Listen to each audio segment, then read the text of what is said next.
Google 2026 онд шинэ ухаалаг шилээ танилцуулна. Nvidia компани хятад улс руу хиймэл оюуны чипээ нийлүүлэхээр боллоо. Paramount Warner Bros Discovery-г худалдан авах $108 тэрбум санал тавилаа.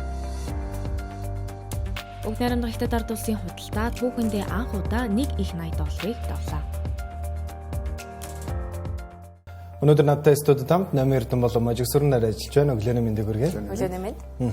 Тэгэхээр өнөөдөр бид нар хэд хэдэн чухал сэдвүүдийн талаар ярилцахаар бэлтгэсэн байна. Хамгийн эхний сэдв бол хүн төрөлхтний дараагийн үеийн төхөөрөмж байж магадгүй гэж яригдж байгаа ухаалаг шил байгаа. За мөн чипний үйлдвэрлэлийн талаар ярих болно. Чипний зах зээл нэгэн том мэдэгдэл гарсан нь Америк нэгдсэн улсын ерөнхийлөгч Дональд Трамп Nvidia компаниг бүгд найрамдах хятад ард улс руу өөрсдийнхөө H200 чипээ нийлүүлэх зөвшөөрлийг өгсөн байна. Тэгэхээр энэ нь яг ямар ач холбогдолтой юм? Мөн адил бүгд найрамдах хятад ард улсын чипний зах зээлд юу болж байгаа вэ талаар илүү дэлгэрэнгүй ярилцах бол өнөөдөр бид нар Монгол улсад шинээр үйл ажиллагаагаа явуулж байгаа Ортооц гэх бүтээгдэхүүнийг хөгжүүлж байгаа шинэ стартапын төлөөлөлтөөр ярилцсан. Харин макро эдийн засагт бүгд найрамдах хятад ард улсын худалдааны үзүүлэлтүүд танилцуулагдсан байгаа. Түүхэн дээд хэмжээгээ эвдсэн байна. Харин өнөөдрийн мэдээний сэдвд бол бид медиа салбарыг ирээдүйн чиг хандлагыг өөрчлөх магадлалтай Warner Bros Discovery-гийн худалдаа авах санал үргэлжилсээр байна. Дахин нэг шинэ мэдээлэл гарсан. Мөн сошиал медиагийн хамгийн том мэдээллүүдийн нэг бол Австралийн хориг энэ 7 хоногоос эхлээ хэрэгжиж эхэлж байна. Тэгэхээр хамгийн эхний сэдв рүүгээ орцгоё. Ухаалаг шил. Яагаад өнөөдөр ухаалаг шилийг ярих болсон бэ гэхээр Google компани өчигдөрхөн өөрсдийнхөө ухаалаг шилний дараагийн загварыг 2026 онд танилцуулна гэдэг мэдээллийг бол албан ёсоор цацлаа. За харин Google компани мэдээж ухаалаг шилнийг хамгийн анх эхлүүлсэн технологийн компани бол Google. За Google 2014 онд өөрсдийнхөө ухаалаг шилнийхаа үйлдвэрлэлийг зогсоогоод хэрэглэгчдэд зархаа болчихсон байсан. Гэхдээ үйлдвэрүүдэд буюу одоо энэ мис засал ч юм уу те хэрэгцээтэй шаардлагатай зарим нэгэн салбаруудад бол зарж исэн. Хэрэглэгч бидний гарт бол ухаалаг шил бол Google-ийнх байхгүйсэн гэсэн. За Google бол хүчтэйгээр эргэн ирж байна. Маш олон хүмүүс Google Glass-ыг бүтэлгүй төсөл гэж нэрлэдэг байсан. Гэхдээ Google Glass хэдийгээр зах зээл дээр ашиг орлого авчираагүй бүтэлгүй төрсөл гэж нэрлэгддэг ч гэсэн ухаалаг шил ер нь ягаад хүн төрөлхтөнд хэрэгтэй юм бэ гэдэг концепцуудыг гаргаж өгсөн. За ухаалаг шил гарч ирснээр бидэрт яг ингээд нөө хувийн аюулгүй байдал, хувийн орон зай гэдэгт ямар өөрчлөлт гарах юм. Нийгэм яаж хүлээж авах юм те. Одоо жишээ нь ухаалаг шил зүгээд явж байгаа хүмүүсийг одоо энгийн хүмүүс яаж хүлээж авах вэ? Өн нөхөр чинь камертай явж штэ гэдэг ч юм уу тий. Ийм ойлголтуудыг дэлхийн нийтэд анх бий болгож чадсан гэдгээр бол одоо Google Glass-ийн legacy одоо болтлыг технологийн салбарт өндрөөр үнэлэгддэг л дээ. За энэ удаад Google Glass өмнөх алдаануудаа давтаад дизайн дээр нэлээдгүй том шинжилэлт оруулж байгаа буюу хэд хэдэн яг энэ ухаалаг шилний брэндүүдтэй хамтарч байгаа Gentle Monster, Warby Parker, Samsung-та нийтдээ $150 сая гэрээ байгуулсан гэдгээ бол 5 дугаар сар зарласан байгаа. За мөн мэдээж Gemini-г өөрсдийнхөө систем дээр ашиглан тий. Одоогийн байдлаар эдгээрээс гадна өөр ямар нэгэн нээлттэй мэдээлэл байхгүй байна. Гэхдээ энэ салбарын 70% Meta компани эзэлж байгаа тий. Тэгэхээр Meta-гийн ухаалаг шил ер нь яагаад тийм онцгой вэ? За тэгэхээр яг ухаалаг шилний зах зээлд Google эрчтэй үзэж байгаа бол одоо Gemini-ийн одоо AI-ийн хувьд ч гэсэн тий өмнө нь ингээд чимээгүй байж байгаа сайн ингээд тесрэлт хийж гарч ирлээ шүү дээ. Тэр шиг Google бол ингээд хүчтэй эргээ ирэх чинь. Тэгэхээр энэ зах зээлд бол одоо хэдийн томоохон байр суурь үзүүлсэн тоглогч бол Meta ойлгомжтой. За товчхондоо тэд яагаад шилдэг юм бэ гэвэл массын хэрэглээнд нийцсэн хамгийн анхны амжилттай ухаалаг шилийг бүтээж чадсан учраас сая хэллээ шүү дээ. Google бол ингээд нөгөө масс зориулсан одоо олон нийт зориулсан судалгаа хийдгүү байсан. За тэнгүүд Meta бол яг энэ орон зайг нөхөж гарч ирсэн гэж ойлгож байна. За тэдний үйлдвэрлэдэг Ray-Ban ухаалаг шилнүүдийн хувьд хүмүүсийн өдөр тутмын хэрэглээнд маш сайн тохирдог, хөнгөн. За тэгээ дээрээс нь загварлаг учраас хэрэглэгчдийн сонгох шалтгаан болдог. За тухайлбал тэд энэ зах зээл өрсөлдөгчөөс илүү байгаагийн бас нэг баталгаа болсон бүтээгдэхүүн бол өнгөрсөн 9-р сарын сүүлээр танилцуулсан Ray-Ban Display загвар байгаа. За өмнөх загваруудаас ялгаатай нэн шил нь за баруун линзэнэ мэдээллийг түргээ харуулах юм дугуурын гэсэн юм тунгалаг дэлгэцтэй болсон байгаа. За булчингийн тохиог уншиж гарын хөдөлгөөн тохиогоор удирдах боломжтой, бугуувчтай болсон байгаа. За хамгийн гол нь хиймэл оюунтай хоршиж ажиллах чадвар нь real time буюу бодит цагийн орчуулга. За тэрийг шууд хадмал текстээр гаргаж ирэх одоо гихчлэн AI одоо хэрэглээ бол маш одоо сайжирсан байгаа. За тэгээд борлуулалтын хувьд бол авч үзэх юм бол Ray-Ban-ы яг Generation 2 буюу 2 дахь үеийн загвар нь 2023 оны 10 дугаар сард танилцуулагдсанаас хойш 2 сая гаруй ширхэг борлуулагдсан байгаа. Хэдхэн сарын дотор? Хэдхэн сарын дотор. Тэгээд цаашлаад борлуулалт нь огцон өсөөд 2025 оны 2 дугаар улиралд энэ тоол 3 дахин нэмэгдсэн байна. За тэгээд Meta-гийн жилийн орлогын өсөлтийг энэ 22% хүрэхэд бас нөлөөлсөн байна. За Марк Цукербергийн хэлж байгаагаар бол энэ оны эцэс гэхэд шилний одоо тоо ширхгийг 5 сая төгрөгөх 26 он гэхэд жилд 10 сая ширхэг одоо ухаалаг шил үйлдвэрлэх хүчин чалт хүрэх зорилт тав ажиллаж байгаа. За мэдээж бас Apple одоо эндээс яаж хоцрох вэ те манайхан бол жоохон оройхон одоо оройтж байгаа ч гэсэн гэхдээ одоо тэдний мэдгдснээр бол 2026 оны сүүлчээр өөрсдөө ухаалаг шилийг танилцуулна гэдэг бол аль биесээр мэдгдсэн байгаа. Гэхдээ шинжээчдийн зүгээс бол илүү аятайгаа одоо өрсөлдөгчдөөс илүү одоо дээр шил гаргахад бол энэ хугацаа арай одоо түрэгдэх байхаа 2027 онд л ер нь танилцуулах байх таа гэж ер нь л үзэж байгаа. Гэхдээ Apple компанийн хувьд бол дотооддоо өөрсдийнхөө бүтээгдэхүүнийг маш сайн хадгалж ингээ нууцыг маш сайн хадгалж хөгжүүлж чаддаг гэдгээр бол онцлогтой. Apple Vision Pro 2 жилийн өмнө танилцуулагдсан ч гэсэн анхны загвар нь бол аль 8 9 оноос яригдчихсэн гэдэг мэдээллүүдүүд. Тэгэхээр Nyogo-с асуухад хүмүүс одоо энгийн өдөр тутамдаа зүйлийг одоо ийм шилнүүдийг тайлаад тий яагаад ухаалаг шил зүүн гэж энэ зах зээл яг үнэхээр яг бодит зах зээл мөн үү? Эсвэл зүгээр технологийн хөөсрөл үү? Тэгэхээр бүгдээр одоо сүүлийн үед бол яг энэ технологийн хөгжлийг бол баг өдөр болгон яриад байгаа юм л өдөр болгон шинэ төрлийн бүтээгдэхүүн яригадаад байна. Тэгэхээр энэ зах зээл өөрөө үнэхээр одоо маш олон салбар руу бас орж ийн гэдгийг бол харж болохоор. Тэгэхээр яг хуу ганагийн асууж байгаа яг энэ бодит одоо салбарын нөхцөл байдлыг бодит уу гэдэг асуулт бол бас маш чухал. Яг чухал гэж үзэж байгаа юм гэхээр логистикийн одоо асуудлуудыг шийддэг одоо компаниуд, за агуулгууд, за үйлдвэрлэлийн процесс хийж байгаа. За эсвэл бол эрүүл мэндийн одоо телемедицин гэдэг ойлголт байдаг тийм. За эдгээр салбарууд дээр бол энэ шилний хэрэгцээ асар өндөр байгаа. За мөн бас зарим нэг хэсгийг харах юм бол аль дээр хэрэглээнд орч осон явж байгаа. За жишээ дурдах юм бол Amazon, DHL, UPS ч гэдэг юм одоо тээврийн компаниуд бол ялангуяа тэр бараа ялгалтынхаа одоо үйлдвэр дээр бол яг энэ шилийг бол хэрэгжилж байгаа. Тэгэхээр энэхүү одоо шилийг хэрэглэснээрээ ялангуяа энэ логистикийн салбар дээр бол бүтээмжийг 25%-аар нэмдэг гэдэг судалгаа байд юм байна. За үүнээс гадна болохоор Boeing бол яг одоо өөрсдийнхөө угсралтын одоо яг тэр үйлдвэрлэл дээр бол энэхүү шилийг хэрэгжилж байгаа. За тэгэхээр Boeing-ийн хувьд бол энэхүү одоо Microsoft-ийн HoloLens гэдэг шил байдаг. За энийг бол яг үйлдвэр дээр хэрэгэлдэг. За үүнийг хэрэглэснээр бол угсралтын алдаа гарах магадлал 90%-аар одоо буурсан гэж үзэж байгаа. Маш өндөр хувь гэсэн үг тийм. За үүнээс гадна гүйцэтгэлийн одоо хурд бол 25-аас 40%-аар нэмэгдсэн гэдэг энэ тоон үзүүлэлтүүд байна. За мөн эрүүл мэндийн салбарт бол AR Remote Expert гэдэг одоо ойлголтыг бол ерөнхийдөө ашигладаг. За тэр нь юу гэхээр магадгүй хагалгаанд орж байгаа хүмүүс ч юм уу те илүү яг өөрсдөө биеэрээ байх боломжгүй экспертүүд бусад одоо эмчнэртэй бол яг энэ хүү шиглэлээр дамжуулж баса одоо хагалгаанд ороход зөвлөгөө өгдөг ч гэдэг юм уу яг харах байдлаар бол за одоо инктиг гэдэг зааврыг өгдөг. За тэгэхээр Grand View Research-ийн үзэж байгаагаар бол 2024 оны судалгаа энэ бол за ухаалаг шилний зах зээл бол одоохондоо бол яг тийм зүгээр өргөн хэрэглэн буюу одоо маст бол одоохондоо байхгүй байна. Гэсэдэж бол яг тодорхой хэмжээний салбаруудад бол аль хэдийн орчихсон ийм яваа одоо технологи. Тийм учраас бол энэ одоо бол маш жижигхэн байна буюу ойролцоогоор 1.9 тэрбум $ын зах зээл явж байна гэж үзэж байна. За ирэх 25-аас 30 онуудад бол тухайн одоо зах зээл бол одоо маш томрох буюу ойролцоогоор 8.2 тэрбум $-т хүрнэ. За энэ нь бол жил болгоны одоо өгөөж нь бол ойролцоогоор 25-аас 27% өгөөжтэй байх боломжтой байна. За ингэснээр бол энэний дараагийн алхам бол илүү одоо хүмүүс амьдралдаа хэрэгэлдэг болох одоо тэрлүү явах. За тэгэх юм бол мэдээж одоогийн байгаа энэ зах зээл бол маш жижигхэн гэдэг асуудлыг бол тавьж байгаа. За үүн дээр нэг асуудал бас яригдчихээн.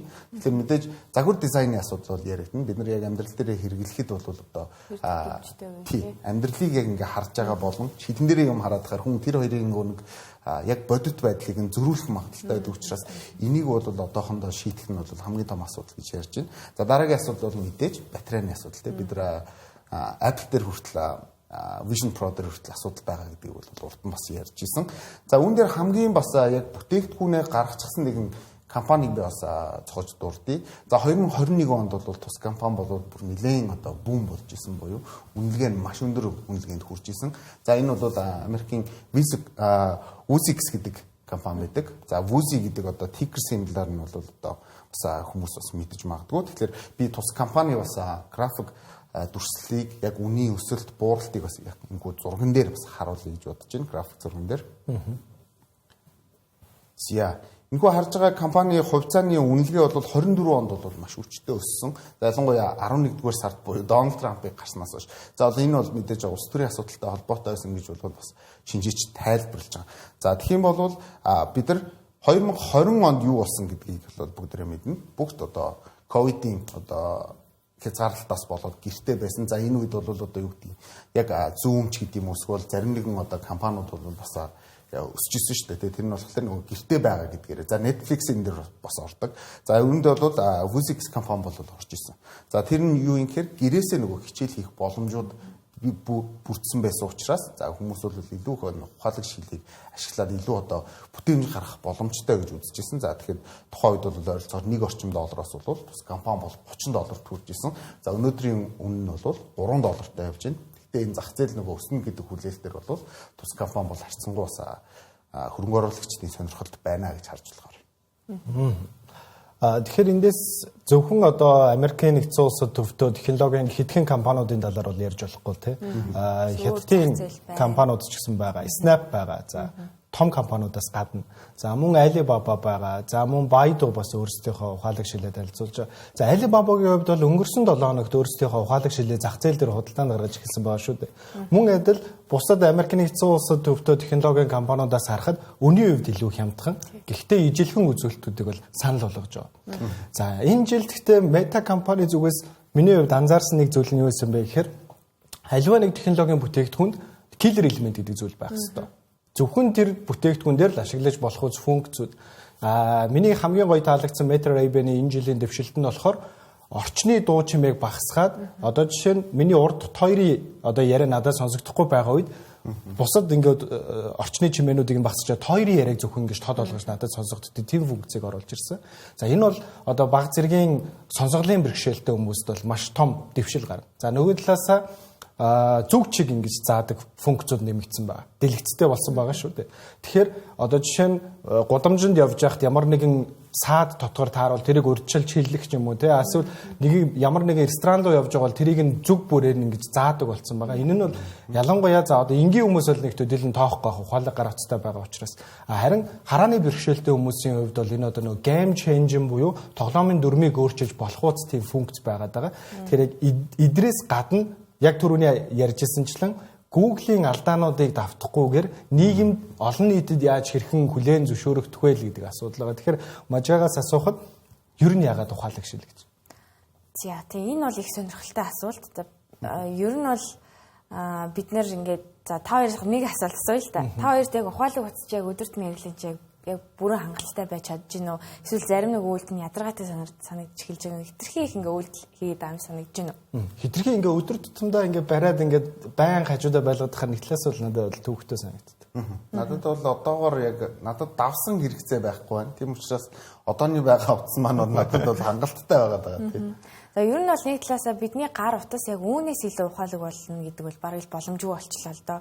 За хичнээн сайжраа супер боллоо гэхэд үүнээс цааш газар үгүй гэдэг шиг ер нь бол хязгаарлалтаа тулчаад байгаа л нэг юм асуудал байгаа. За ийм учраас технологийн компаниуд юу бодсон бэ гэхээр гар утсыг орлох өөр ухаалаг төхөөрөмж юу байж болох уу гэдэг эрэл хайгуул хийж хэлсэн. За тэгээд мэдээж энэ эрэл хайгуулын үр дүнд бол ухаалаг бугуун цаг гарч байгаа. За ухаалаг бөгж гарч байгаа тийм. Тухайлан яг гар утсыг орлох функцүүдтэй ч гэсэн бас өөр зорилготой тийм.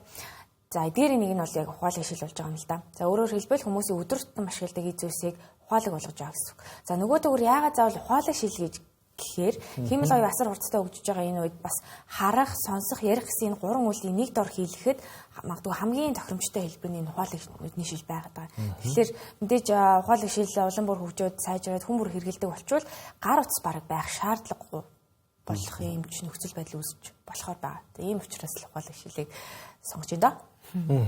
Тэгэхээр хэдхэн жилийн дараа магадгүй маш олон хүмүүс нүүрэндээ компьютер зүгэл явж байдаг болох нь шүү дээ. Тэгэхээр тийм гайхалтай ирээдүй бидрийг өгтөж байна. За дараагийн мэдээлэл бол чипний зах зээлтэй холбоотой Nvidia компани сүүлийн саруудад маш хүчтэйгээр ярьж байсан нэгэн яриагаа буюу хэлцлээ амжилттай болгож чадсан байна. Энэ нь юу вэ гэхээр Америкийн нэгдсэн улсын засаг захиргааны зүгээс Nvidia компанийг за өмнө нь зарж байсан H20 чип буюу тэрнээсээ 6 дахин өндөр хүчин чадалтай хэмэл оюунд зориулсан H200 чипээ Америкийн нэгдсэн улсаас бүгд найрамдахад ардуулсан хэрэглэгчдэд нийлүүлэх зөвшөөрлийг өчигдөр олгосныг албан ёсоор ерөнхийлөгч Дональд Трамп зарлаа. За энэ яг ямар утга учиртай вэ гэхээр сүүлийн саруудад бол Nvidia-гийн гүйцэтгэх захирал Jensen Huang энэ талаар л маш их хэмжээний лобби хийж ирсэн гэсэн. Телевизүүдэд ярихтааж, арга хэмжээнүүдэд оролцохдоо ч гэсэн яг энэ бид нар хятадын зах зээлийг алдаад байна шүү. Хятад өөрсдөө чипний зах зээлд илүү хүчрхэг болоод байна шүү гэдэг л анхааруулгыг маш ихээр ярьж явж ирсэн.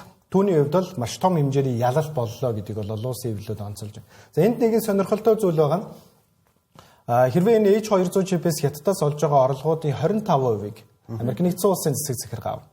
За өнгөрсөн 8 дугаар сард бол AMD болон Nvidia компаниуд энийг 15% гэж тохиролцсон байсан. Одоо 25% болж нэмэгдэж байна.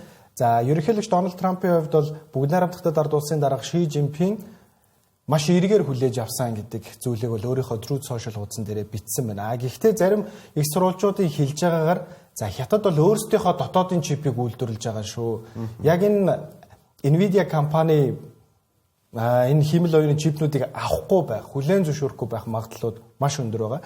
За бид хэд бас саяхан ярьж ирсэн хятад улс өөрсдийнхөө засгийн газрын төсвөр хэрэгжүүлж байгаа дата төвүүдийн чипнүүдийг бол бусад орнуудаас авах бол хориглочихсон байгаа шүү дээ. Зөвхөн дотоодоос авах гэх мэтчлэн тий. Тэгэхээр энэ зах зээлийн хувьд бол маш том мэдээлэл л да тий. Тэгэхээр Nvidia-гийн нэг чипцэний хашинд ер нь хэрхэн хашин нөлөөлөө? Тэгэхээр тус мэдээлэл гарснаас хойшоо after hours гэж байдаг. After hours гэдэг нь юу юм гэхээр зах зээлийн өдөр дуусчихсан. За гэхдээ тэрний дараа бол зах зээл дээр үн хөдөлж идэгөө гэж ойлгож болно. Яг арилжаанд орохгүй ч гэсэн тодорхой хувь хэмжээг эзэмшиж байгаа хүмүүс бол бас арилжаа хоорондоо хийгдэж идэг. За энэ зах зээл дээр бол ойролцоогоор 2 орчим хувиар өссөн ийм үзүүлэлттэй. За ер нь бол шинжээчд юу гэж харж байгаа, хөрөнгө оруулагчид юу гэж харж байгаа юм гэхээр хятадын зах зээл нээгдэж байгаа нь ерөнхийдөө бол потенциалыг илүү нэмэгдүүлж байгаа буюу илүү их борлуулалт хийх боломж нээгдэж байгаа. Тийм учраас үүнийг дагаад Nvidia компани ашигт орлого одоо үргэлжлэн нэмэгдсээр байх болно. Үүний дараагийн одоо квартал гэж ярьдаг те. Яг энэ хөө санхүүгийн одоо календараар бол илүү нэмэгтэй, илүү их ашигтай гарах боломжтой болж байна гэдэг. Нэг ийм нөхцөлийг бол ярьж байна. За тэгвэл нөгөө талаасаа бас хөрөнгө оруулагчид бас эсрэг санал бодолтой. Яагаад тэгэхээр 2024 оны эхний үед бол H20 гарч яхад бол бас яг энэхүү зөвшөөрөл олгогдохгүй гэж хагаад ерөнхийдөө бол зарах, борлуулах одоо эрх нь бол ирсэн байж байгаа. Тэгэхээр тэр үед хятадын компаниуд H20-ыг сонгох сонголт нь маш бага байсан буюу худалдаж авах одоо энэхүү сонирхол нь харьцангуй бага байсан гэж үзээд байгаа. Гихсэн мэдээж за би өөрийнхөө бодлыг бол хэлье. H20 болон H202-ыг хооронд нь харьцуулахад бол одоо газар тэнгэр шиг зөрөөтэй болсон гэдэг үн дээр заавал дурдах хэрэгтэй. Түрүүн ганаа бас дурдчих 6 дахин хурдан ажиллах чадвартай AI зориулсан одоо график карт гэдгийг бол ойлгох хэрэгтэй. Тийм учраас яг нөгөө нэг 20 онд хятад компаниуд бас H20-ыг худалдаж авахгүй байсан шиг ийм нөхцөл байдал үүснэ гэж бодохгүй байна. Энэ бол яагаад тэгэхээр маш өндөр хүлээлтэнд байсан. Хятадын компаниуд ч гэсэн энийг худалдаж авах сонирхлоо бол одоо байнга илэрхийлж исэн учраас энэ бол борлуулалт бас өндөр байх болов уу гэж би бол хувийнхаа зүгээс харж байна.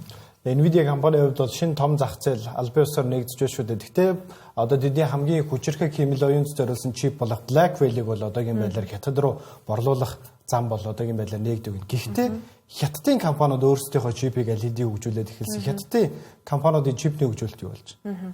Тэглгүй яг ер нь бол одоо чипний гол хамгийн одоо эцсийн даалгавар чинь AI-ийг сургахад ашиглах байгаад байгаа шүү дээ. Нэг томоохон юмнууд нь.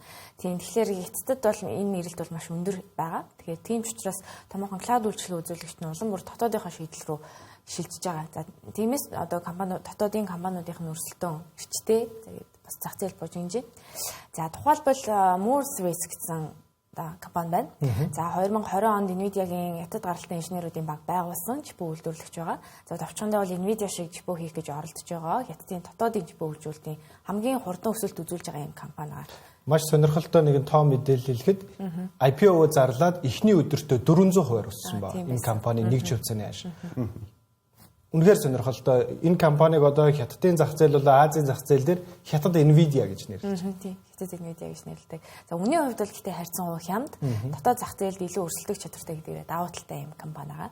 За дараагийнх мэдээж одоо олон жилийн өмнө Alibaba. За 2018 онд Alibaba Group T-Head-ийг байгуулсан өөрсдийн чип үйлдвэрлэгч. За одоогоор Хятадын сервер болон AI cloud chip-ний хамгийн том тоглогчоор нэрлэгдээд байгаа. За ETN 710 гэдэг чип нь Amazon Graviton-той өрсөлдөхүйц гүйцэтгэлтэй ARM чип. За Alibaba Cloud-ыг илүү хямд хурдан болгох зорилготой юм чип байгаа.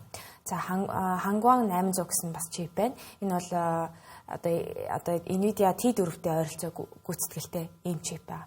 За мэдээж бас Baidu байгаа хайлтын томоохон систем. За эднийх бол өөрсдийн гэсэн бас хэмэл оюуны чип үйлдвэрлэгчдийн одоо нэг болоод байгаа. За салбарын тэргүүлэгч Nvidia-г Америк нэгдсэн улсаас одоо хориглолттой холбоотойгоор үүссэн одоо хоосон зам нөхөх зорилгоор бол гарч ирсэн юм үйлдвэрлэгчид байна. За тэд өөрсдийн AI болон өвөгдлийн хэрэгцээнд зориулсан тусгай чипийг күнлүүн чипийг бүтээсэн байгаа. За тэгээд 11-р сард одоо 2026 он гэхэд AM100, 2027 гэхэд AM300 гэсэн загваруудад танилцуулна гэх мэтчил мэдээлэлдэг.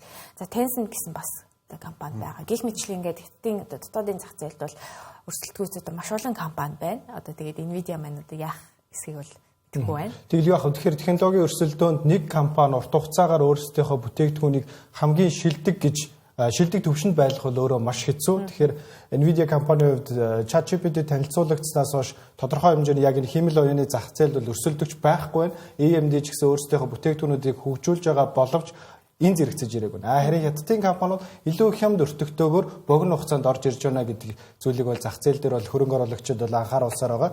Тэгэхээр ажлын эхэн хөтөлбөрийн анхаарах хөдөлгөөн хэсэг хүүгээр өндөрлөж байна. Тун удахгүй бид зочинтой ярилцуулна. Зөвхөн ажлын хөтөлбөр маань онцлог зочин хэсгээр та бүхэнд өргөжлөх хүрч байна. Тэгэхээр бид өнөөдрийн зочноор 2024 онд үүсгэн байгуулагдсан хөдөлгөөн заслын төхөөрөмж үйлдвэрлэгч Rightfeed компанийн гүйцэтгэх захирал Тэргэлэг өрсөн байгаа. За тэдний хувьд 3D технологи ашиглан хүн бүрийн хөлд яг тохирох захиалгат ортозыг анх удаа эх орондоо үйлдвэрлэж байгаа ийм хамт олон байгаа. За мөн энэхүү дэвшилтэд шийдлэрээ MIT Solve тэмцээний шилдэг санаагаар шалгаж олон улсын түвшинд үнэлэгдсэн байна. Тэгэхээр урилга хүлээн авсан танд баярлалаа. Өглөөний мэнд хүргэе. Манайд нэмэн дүргээ урьд явуулсан баярлаа. За тэгэхээр хамгийн ихэнд асуух асуулт бол ер нь ортоз гэж яг юу юм бэ? Миний хувьд болон манай одоо үзэгчдийн хувьд ер нь ортоз гэж төдийлж сайн мэдэхгүй байх. Тэгэхээр яриага ортоз гэж юу болох? Яагаад энэ нь хүний одоо өөрийн биед яг таарсан байх нь чухал вэ гэсэн талаар яриа эхлүүлье. Бодлоо хөдөлгөөнийг дэмжих сэргээн засахт ашигладаг ийм эмнэлгийн төхөөрөмж байгаа. За хүн одоо чинь харуулсны дараа саажилттай хүүхдүүд ч юм уу тухайн амжилт гэх мэт онцтой хүмүүс тэрийг зүгээд алхалтандаа одоо сэргээн засахт нөлөөлнө. Эсвэл бол бүр өвчин хүндрхээс сэргийлдэг ийм одоо өдөр тутамдаа хэрэгэлдэг сэргээн засахтаа хэрэгэлдэг юм төхөөрөмж байгаа. Тэгээ мөн хөлийн, гарын, толгойн, одоо хүзүүний гэд битгэд бол янз бүрээр нь харж исэн өмнө тэдрийг болохоор ортоз гэж нэрлэдэг. Тэгэхээр компани яагаад үүсгэн байгуулахаар шийдсэн бэ? 2024 онд үүсгэн байгуулагдсан шүү дээ. Ер нь ямар зах зээл, ямар хэрэгцээ байсан учраас та бүхэн энэ компани үүсгэн байгуулав? Яг үүсгэн байгуулахдаа бол мэдээж анхнаасаа л амар зах зээл гарч эхлээгөө. Эхлэхдээ би яг өөрийнхөө сурсан энэ технологийнхаа мэдлэгийг ашиглаад хүнд хэрэгтэй тийм нийгмийн сайн сайханд зориулсан юм хийхийг хүссэн. Энэ одоо хүсэл зорилгон дээрээс эхэлсэн. За тэгээд найзуудаагаа цуглуулад үйл ажиллагаа хийсэн байгаа. Өөрийнхөө хувьд яг өөрийнхөө мэргэжлээ гэж штэ ер нь хаана ямар мэргэжлэр суралцсан бэ? Тэр талаараа хуваалцвал. Би Унгарт Будапештийн технологи сургалтыг архитектор чиглэлтэй магистр хамгаалсан. За тэгээд Унгарт сураад тэгээд би бас Америкт өмнөөс сурч байсан. Тэгээд ер нь бол нэг 10 жилийн дараа 2023 онд Монголд ирж ирчихсэн. Тэгэхээр танай бүтээгдэхүүний ер нь гол ялгарал давуу тал юу вэ? Манай Монголд яг та бүхэндээ ижилхэн юм үйлдвэрлэл эрхэлдэг газрууд хэр олон байдаг вэ? Тэр талаар. Манайх одоо эмийн санд зарагддаг юм бэлэн ортозуудаас ялгарна. Энэ болохоор хүн болгоныхон биедэнд харуулад за өөрийнх нь биеэс нь хэв аваад тэгээд гол нь биеийнхэн өвчнийхэн онцлог, шаардлага тэгээд хүрэх байгаа зорилго дээр нь тулгуурлаад одоо загварыг нь хүн болгонд хааруулж гаргаж өгдөг хамгийн том даваа талтай. За Монголд уламжлалт ортоцыг хийдэг үйлдвэрлэлүүд байдаг, гараараа хийдэг. Тэд нар маань одоогоор үйл ажиллагаанд явдаг ч гэсэн бас жоохон хүмүүстэй сайн хүрч чаддаггүй. Бид нар шиг 3D технологи ашиглаад хийдэг үйлдвэрлэл Монголд байхгүй. Тэгэхээр Монголд ер нь одоо хатгаж байгаа. Тэгэхээр манай үзэгчид бас 3D технологи ашиглан хийж байгаа тэр процессыг арай илүү дэлгэрэнгүй тодорхой тайлбарлаж өгвөл. Энэ болохоор бид нар энэ бүх процессыг автоматжуулаад одоо ингээд софтвер, веб аппликейшн платформ болгоод бэлтжиж байгаа. За энэ нь дотроо 3D скан авна. 3D сканнасаа бидний хөгжүүлж буй платформ автоматар загварыг гаргаж ирдэг. Тэгэхээр загвар нь эмчнэр хүртэл ашиглахад амархан байхаар зохион бүтээж байгаа.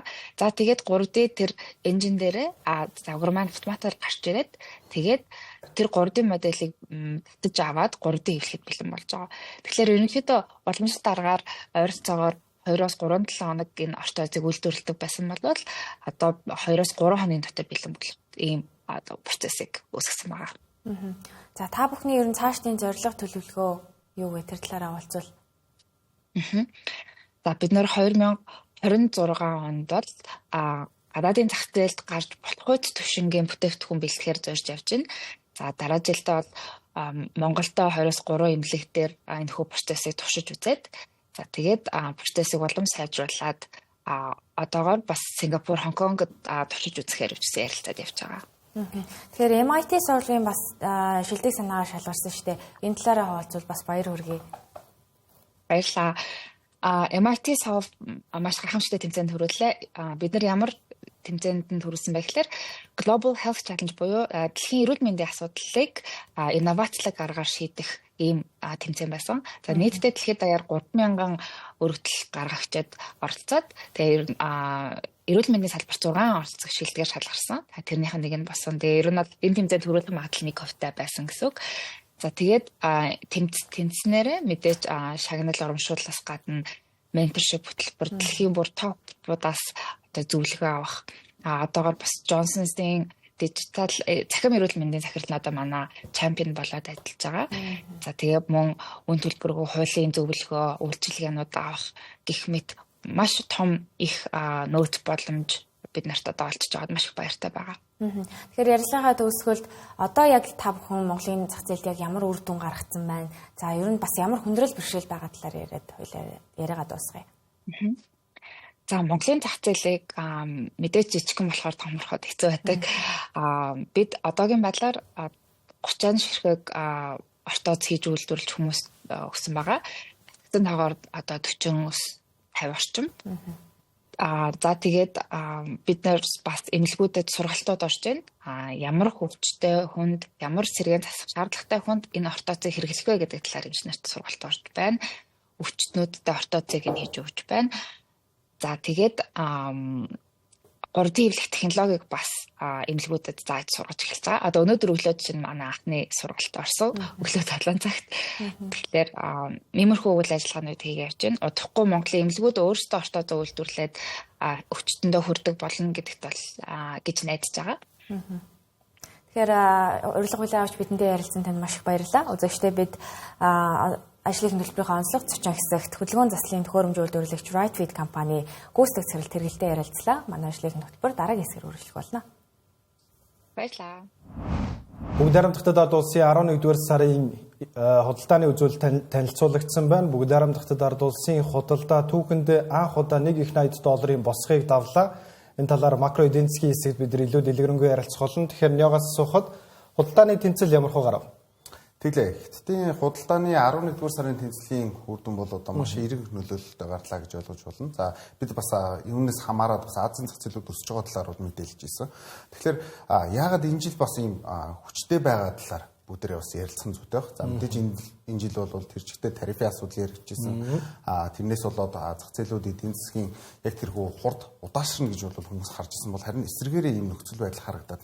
За яагаад ингэж байгаа юм гэхээр 2025 оны 1-р сард бол Хятад бол маш их хэмжээний экспортыг бол хийсэн байна. Яагаад тэгэхээр мэдээж нөгөө талд бол Дональд Трамп гарсан. Дональд Трамп гарснаар бол худалдааны тариф хоргийн асуудал яригдах учраас илүү их барааны эргэлт хурдсан гэсэн үг. За үүнээс хамааралтайгаар бол энэ онжонгоо ерөнхийдөө дунджаар нь авч үзэх юм бол маш одоо өндөр байлаа. Хоёрдугаар сард л одоо бол ерөнхийдөө маш алдагдaltaй байсан. Бусдаар бол бус сарууд дээр бол нэлээд одоо эерэг үзүүлэлттэй байлаа. Тэгээд 11-р сарын тоон мэдээллийг харахад бол ямар ч гэсэн хятадын экспорт импорт хоёрын зөрөө бол одоо нэмэгтэй буюу за 100 гаруй тэрбум долларын бас нэмэгтэй ийм нөхцөл үүссэн. За энэ бол урд нь бас байгаагүй нөхцлүүдийг бас үзүүлж ийн гэж ойлгож болно. 12 дугаар сарын тоон дата мэдээлэл гараад бүтэн жилээрээ гарах юм бол энэ жилжингээ ерөнхийдөө маш эерэг үзүүлэлттэй харагдахаар байна. За энэ бас дан гац одоо тарифын асуудлаас болсон асуудал биш л дээ. Тэгэхээр нөгөө талдаа бас хятад өөрсдөө дотоодын хэрэглээг нэмэгдүүлэх одоо ажил явагдаж байгаа. За мөн зээлийн хүү бас нэлээд буурж байгаа гэдгийг бид мэдээлж ирсэн.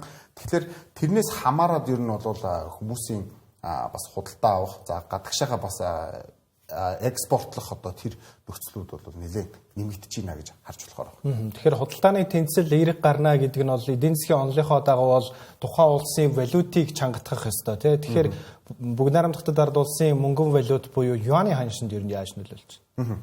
За яг одоогор бол бид яг харах юм бол юаны ханш бол ерөнхийдөө нэг 6 гармаас 7-гийн хооронд бол сүүлийн жилүүдэд байгаа. За яг энэ хэмжээндээ байдаг. Тэгэхээр одоо энэ 100 гаруй тэрбум долларын худалдааны тэнцэл эерэг байгаа нөхцөл нь юу юм гэхээр дахиад долларын одоо нөөцийг нэмэгдүүлэх боломжийг л өшөө өгч ийн гэсэн үг. Энэ боломж нэмэгдэх тусам юаны ханш бол чанга байх одоо тэр нөхцөлийг бол бүрдүүлнэ. Тэгэхээр ер нь бол хятад улсын яг өөрсдийнх нь харж исэн 2025 онд хийнэ гэж зорж исэн зорилт нь бол ерөнхийдөө биелэлээ олж ийн гэж бол харж болно. За нөгөө талаас бол харцангуй бас эдийн засаг сулвтар байх энэ нөхцөлийг ярьж исэн бол тэрнээсээ одоо сөрөг одоо нөгөө талдаа үр дүнтэй байна гэж харж байна. Одоо жишээ нь энэ зарим тоон мэдээллүүдээс нарахад Америк нэгдсэн улс руу хийсэн экспорт бол харьцангуй буурсан байна тий 29%-аар өмнөх оны үетэйг харьцуулбал. За харин эсвэргээрээ Өмнөд Аз, ASEAN-ы орнууд, за Австрали, Африк болон Европын холбоо руу хийж байгаа нийт борлуулалт бол 14.8%-аар өссөн байна л да. За сүүлийн жилүүдэд бүгд найрамдахад ард улсын экспорттой холбоотой нэг сегмент орж ирсэн нь өндөр технологийн асуудал болсон. Тэгэхээр өндөр технологи цахилгаан машины салбарт нь ер нь ямар хөөсөлт үзүүлсэн бэ? Яг үнэ. Тэгэхээр яг энэ одоо өсөлтийн хамгийн гол хүчин зүйл нь юу юм гэхээр технологи, за цахилгаан хэрэгслүүд, за үүнээс гадна цахилгаан автомашин гэдэг асуудал яригдана. За мөн хагас дамжуулагчид байгаа.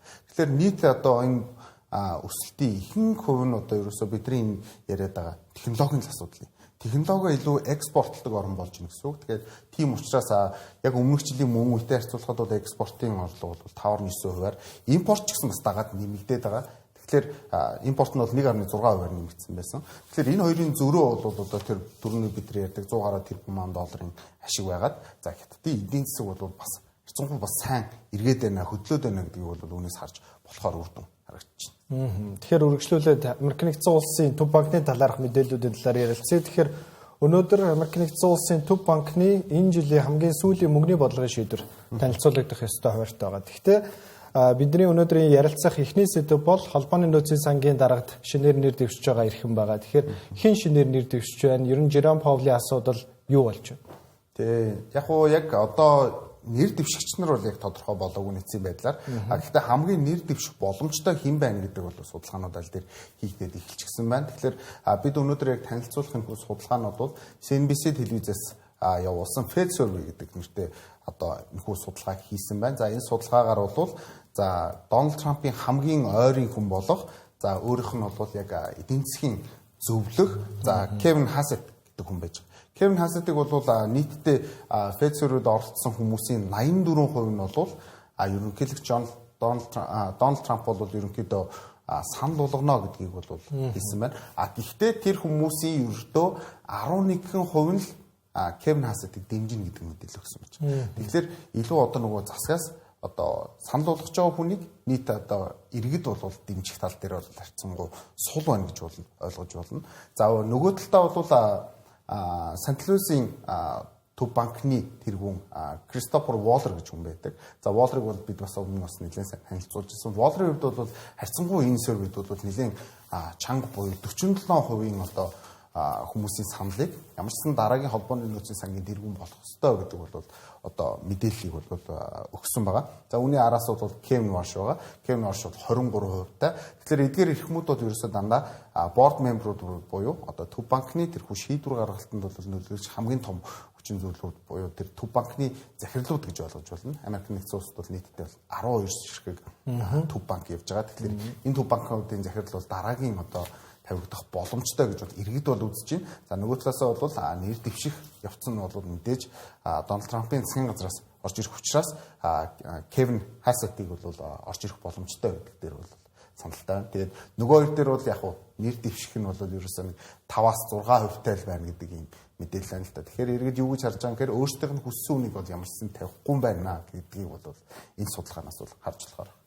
Тэгэхээр өнөөдөр танилцуулагдах мөнгөний бодлогын шийдвэрээр лөө орохоос өмнө за ер нь Америк нэгдсэн улсын эдийн засаг 2026 оны эхний улиралд ер нь ямар хүлээлттэй байна?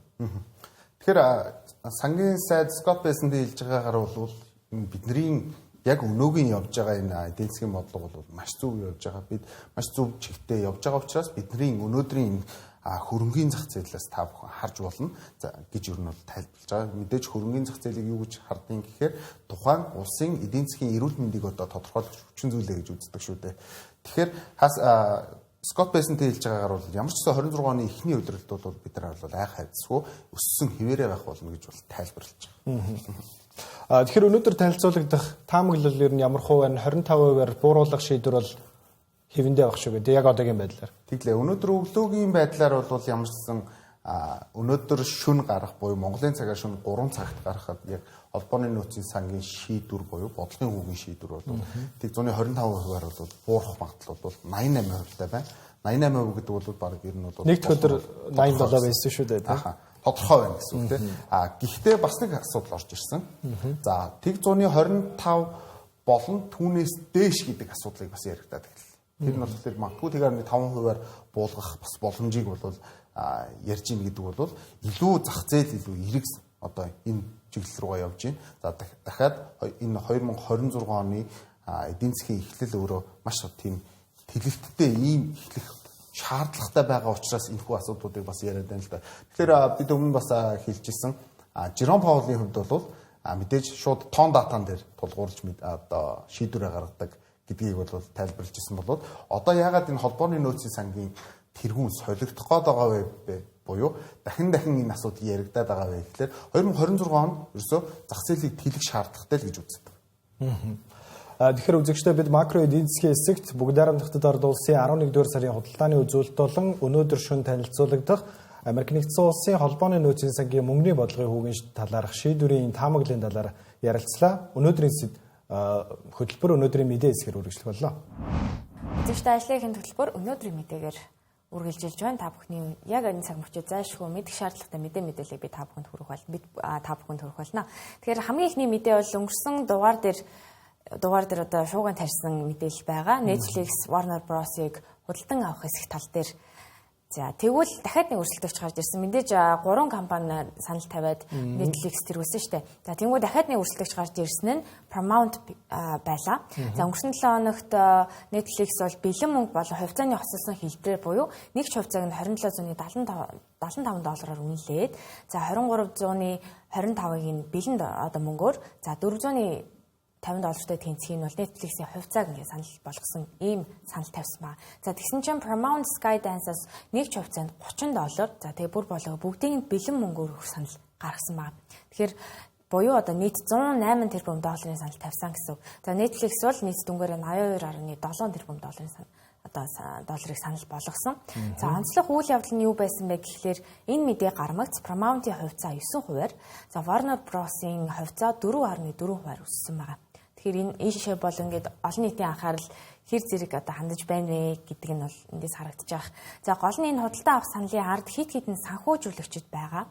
За тодруулах юм бол Сауди Арабын Public Investment Fund, за Катарын Qatar Investment Authority, за мөн төдийлөн танигдаагүйч Абу Дабигийн Liamad Holding зэрэг групп байгаа юм байна. За энэ үйл явдлыг юу гэж ойлгож болох вэ гэхээр ойрхон орондын хөрөнгө оруулалтын сангууд дэлхийн медиа, за entertainment салбарт илүү анхаарал хандуулж хүн эхэлж байна гэж ойлгож байна. За ялангуяа Liamad шиг одоо шинэ тоглогчид уламжлалт хөрөнгө удирдлагын сангуудаас гадна том хэлслүүдэд оролцож байгаа нь илүү анхаарал татах үйл явдал болж байгаа. За нөгөөдөөр энэ бол бас Трампын засаг захиргаа Америк нэгдсэн улс ойрхон орондын хөрөнгө оруулалтын харилцаа сүүлийн үед бас илүү нээлттэй болж байгаа илтгэсэн нэг үйл явдал болж байгаа гэж ойлгож. За энэ асуудал зөвхөн медиа салбар гэлтгүү те одоо зохицуулагч байгууллагууд за Америк нэгдсэн улсын улс төрт ч гэсэн бас хамгийн том анхаарах ёстой асуудлуудын нэг болоод байна л да яхаа аргагүй. За энэ талаар бас ардчилсан намын сенатор Elizabeth Warren нэг юм сонирхолтой аргументыг дэвшүүлсэн байна. За Paramount, Warner Bros, Discovery хоёр нэгднэ гэдэг нь медиа салбарт одоо тэр Netflix-тэй нэгдснээс илүү том монополийг үүсгэх боломжтой. Хоёуланд нь кабелийн телевизүүд байгаа, телевизүүд байгаа тийм. За мөн хоёуланд нь стриминг үйлчилгээ байгаа, хоёуланд нь кино студиуд байгаа тийм. Тэгэхээр Америкийн нийт иргэдийн хүлээж авдаг тэр медиа салбарын одоо урсгалыг нэгэн компани, нэгэн толгой компани ер нь бол эзэмших юм биш үү гэдэг тийм болгоомжлыг дэвшүүлсэн байна. За мөн зохицуулагч байгууллагуудын зүгээс энийг ер нь хэрхэн яаж харах вэ гэдэг л чухал байгаа л да тий.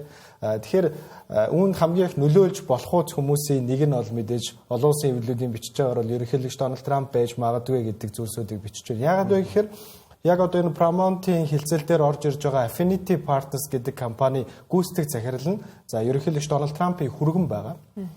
За мөн Larry Ellison-ы Paramount-ыг бол Larry Ellison-ы гэр бүл эзэмшдэг. David Ellison гэдэг эрхэм бол гүйцэтгэх захирлаар нь ажилладаг. Тэгээ Larry Ellison бол бас Дональд Трамптай нэлээдгүй ойр дотн байдаг.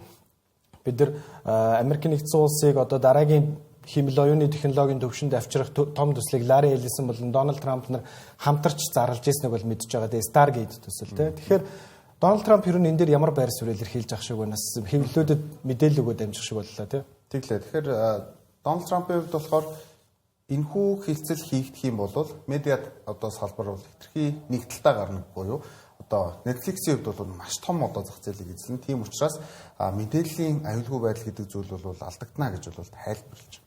За нөгөө талаас бол мэдээж Дональд Трампын найз те Larry Ellison за Oracle-ыг үүсгэн байгуулагч эрхмийн хувьд бол угаасаа бүгд найрамдах нам юм.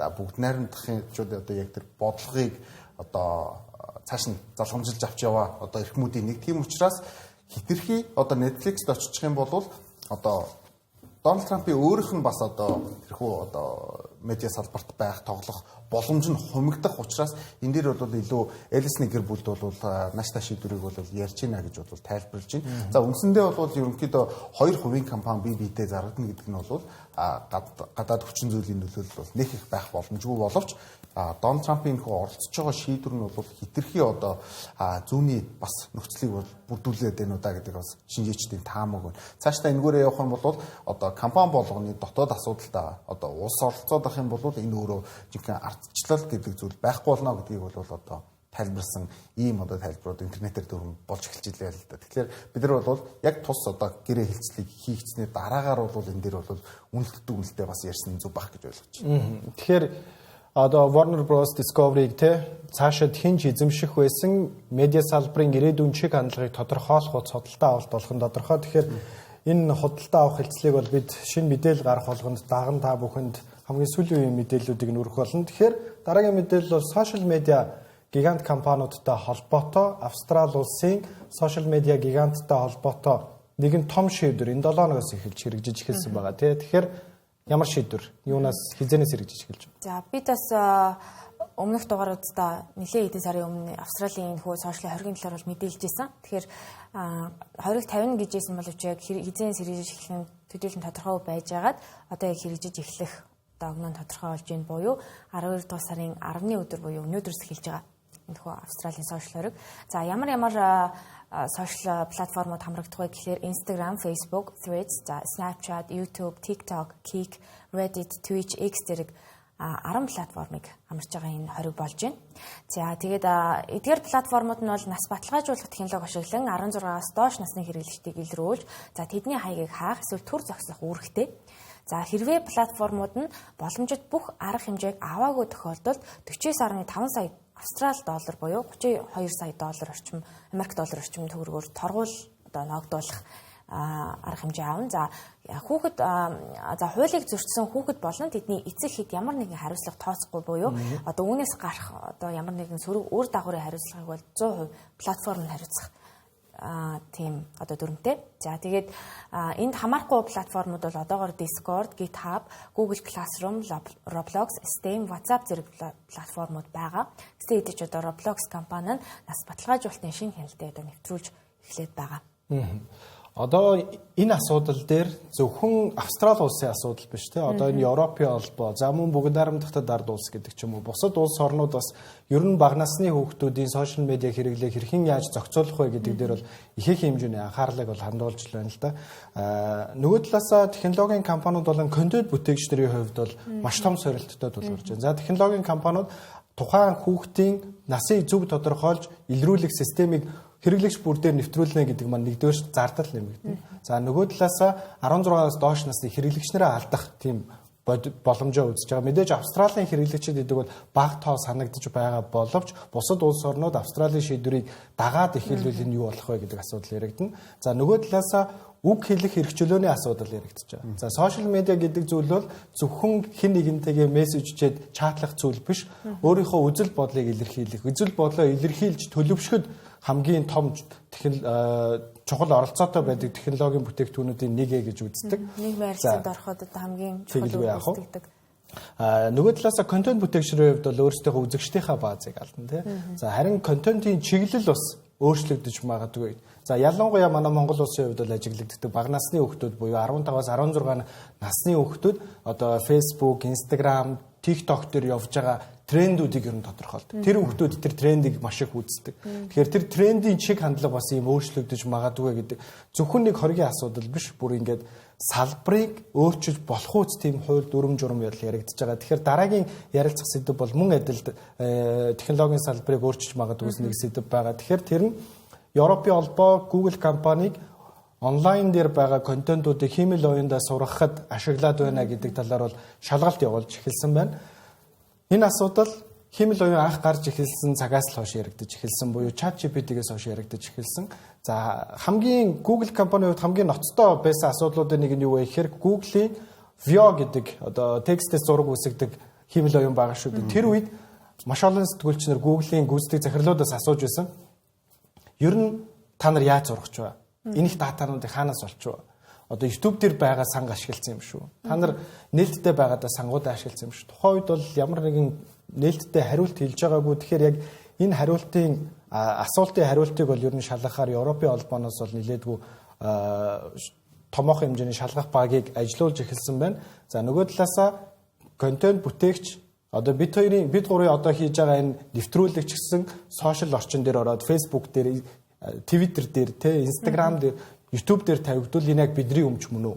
Энэ яг тухайн хэрэглэгчийн өмч үү эсвэл тэр технологийн компани өмч мөн үү гэдэг зүйл байгаад байна. Тэгэхээр хамгийн сүүлийн мэдээллийг товчхон өргөхөд Япон улсад газар хөдлөлт болсон байна. Тэгэхээр 7.5 магнитудын хүчтэй газар хөдлөлт нэгд өдөр болсон байгаа. Тэгэхээр яг одоогийн байдлаарх мэдээллүүд юу байна?